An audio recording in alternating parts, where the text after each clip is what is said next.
everyone. Welcome back to Teal Town, USA. I'm Eric Curra, and as always, it seems like it's become an annual tradition now to have Sharks play-by-play man Randy Hahn with me as always. Randy, good to see you. Good to see you too, Eric. Always nice to be fired up about the start of another season. Oh yes, how was your summer? I remember catching a Giants game out in Chicago. I saw it on the broadcast. Yeah, I did a little bit of traveling, went to Chicago, one of my favorite cities to stop on during the season. But of course, that's usually in the winter. So it was nice to get out to Wrigley Field in the summertime and enjoy some Giants baseball against the Cubs. Did a couple of other trips as well, had a late um, off-season wedding to attend in Hawaii. So that was a nice little break right before the season started. But it was a little too long, if you know what I mean. It would have been Yep, nice to see the Sharks playing into the month of May, but hopefully that'll happen again sooner than later. absolutely. And I'm quite jealous of Hawaii, so that's awesome. Um, let's begin with just chatting. This is the 30th year. The Sharks in San Jose, I remember the whole slogan was welcome home to a new beginning, and it certainly was. There have been so much that has happened in that building, and it's just been such a nice, wonderful place, a loud place to play in. Uh, any particular memories coming to mind from broadcasting or even spectating a hockey game there?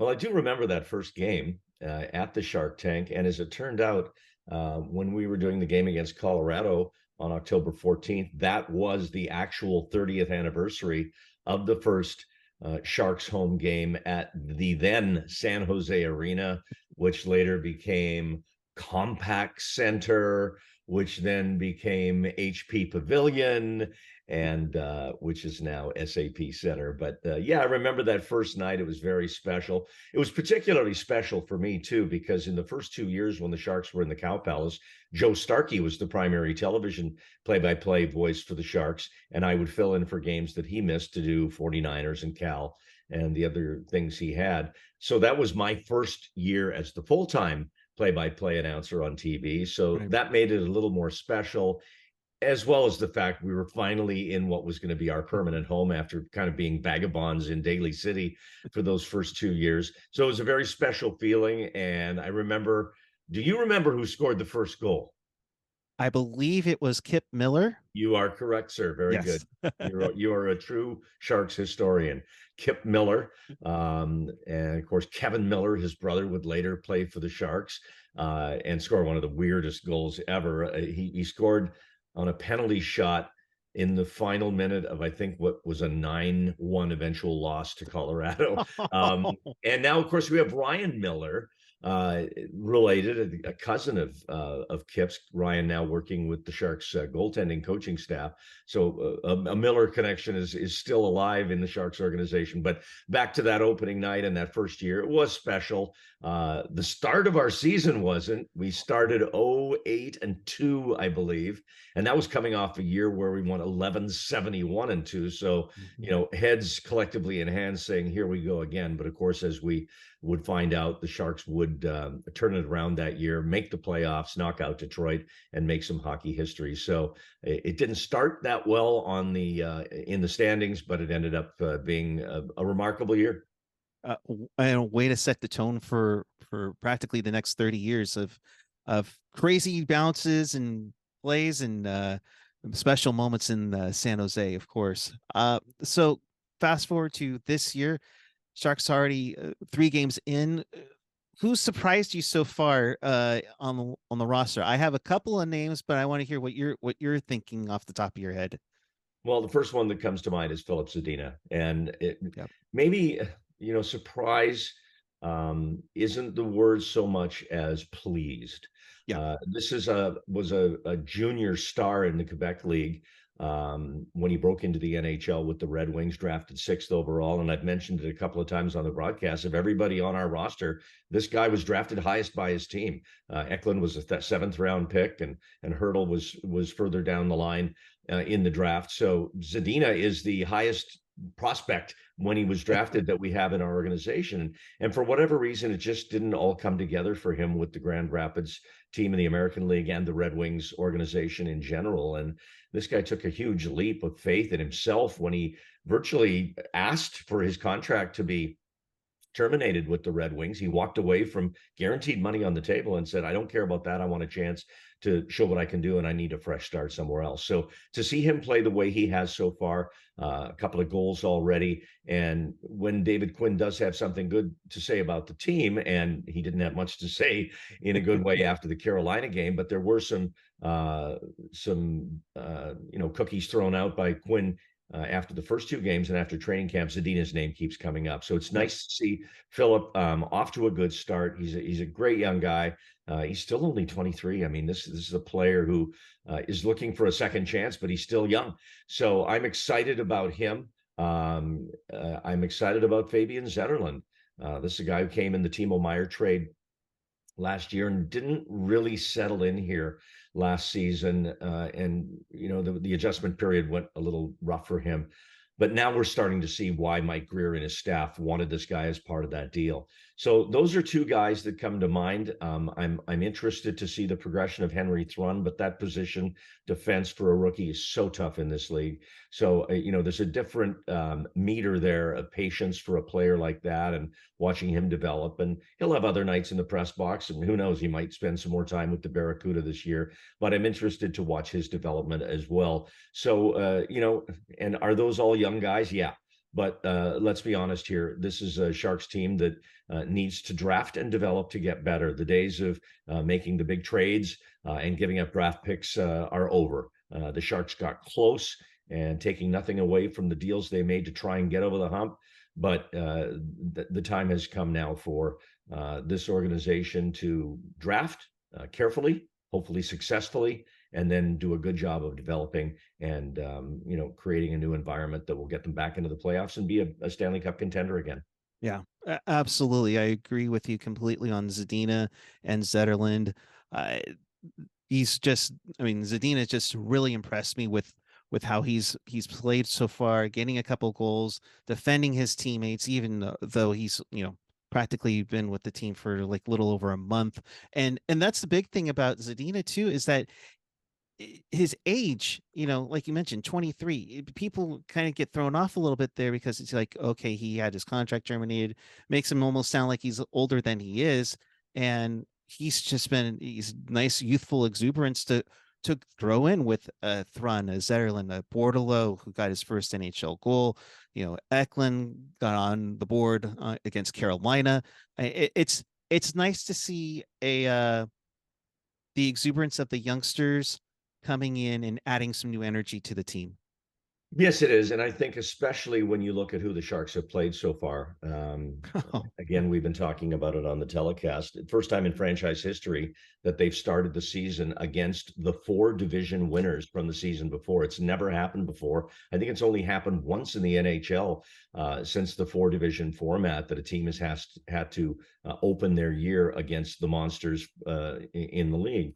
So, I think you do take that into consideration a little bit as far as how players are doing. And it's especially encouraging to see those particular players stand out, and Mackenzie Blackwood too. I know the game against Carolina went off the rails, and it certainly wasn't on him because he kept the Sharks in that game for a long, long time. But, it's nice to see him bounce back with the Sharks. And, it's a team that has a lot of players seeking redemption. Zadina is one of those. After it didn't work out with Detroit. Blackwood's one of those yep. after 2 good years with New Jersey, or 3. It didn't go as well, partly due to injury and other circumstances the last couple of years. And, you go down the list of this roster, and I'm just looking at the names of guys who are trying to bounce back in their careers. Anthony Duclair, he played in the Stanley Cup final last year, but he's not with Florida anymore. Luke Cunnan coming off, injury that really messed up his first year as a San Jose Shark.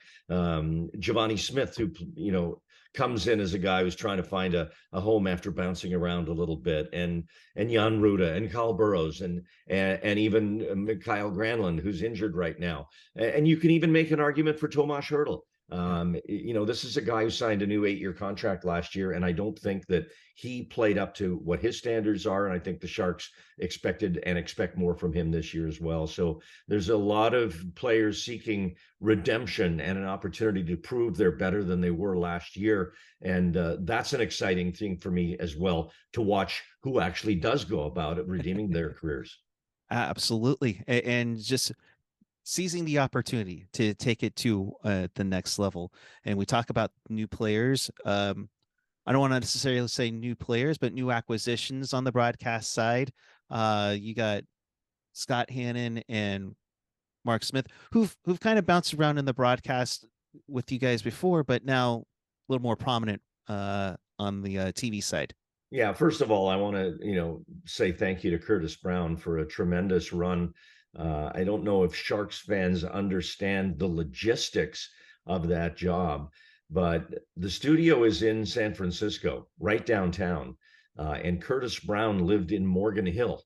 Oh wow. And I live in Gilroy, and I've during the pandemic, traveled up to the San Francisco studios on a regular basis to do all the games. It's a schlep. It's a long journey. It's a commitment, and when you do it as Brownie did for every regular season and home game that we telecasted for as many years as he did, just that alone Right. tells you where his heart was to make that trip. And so, best of luck to him as he's moved on into coaching in the USHL. But yeah, we're excited to have Scott Hannon, Mark Smith. Ted Ramey is going to be in that mix as well. I think you'll see Drew Menda occasionally in that chair as well. And it should be an interesting mix. Tara Sloan will do that Yep. on occasion as well, in addition to her in-game hosting duties. So it's a nice blend. And I think Sharks fans are getting a lot of different perspectives. From Drew, you always get that coaching perspective, and he comes at it from that X's and O's point of view and his very opinionated style. And then, starting with Brett Hedican and then on Yep. to Hannon and Smith, obviously you're getting the player side of it and where they come from in the game. So I think it's a nice blend as we bounce back and forth and in the studio and on the telecast to get those different points of view. Yeah, just to have the multiple perspectives, as he said, whether it's coaching, whether it's forward wise or defensively with Hetty, and Hetty, I love how he brings the defensive side to it when it kind of balances out with some of the guys in the studio for defensive purposes. I just love it in just how he brings his there are times where I almost think I know he wants to jump over the ice and start helping the guys out on defense. It's great to have, There, but there are times in the broadcast booth when we're on the road, because when we work together at home, he's inside the glass. I do have to physically restrain him sometimes because he's just got such a drive and a competitive spirit. And that's something that carried him through his pro career and over 1,000 games and a Stanley Cup championship. And it's awfully difficult to just turn that switch off. I think it's just part of your DNA, and it certainly is with Brett. yeah, no, definitely, and it's going to be a great year. I think yes, it's a tough start, but we knew that was going to be tough. I think the Sharks have some pieces in place to start rising up from the ashes to get to the next level here. So, Randy, thank you very much as always. Appreciate you, and all the best the rest of the way. Eric, thanks so much. And Sharks fans, it's a process here. It's not going to be a giant leap from one month to the next, but hopefully at the end of this season, we can say that this team was better than it was last year, and some individuals grew. Some young players got acclimated and started to show what they can do for this team in the future. And hopefully, before not too long, we'll be talking about who the Sharks will meet in the first round of the Stanley Cup playoffs. Look forward to that. Thank you, Eric, and go Sharks.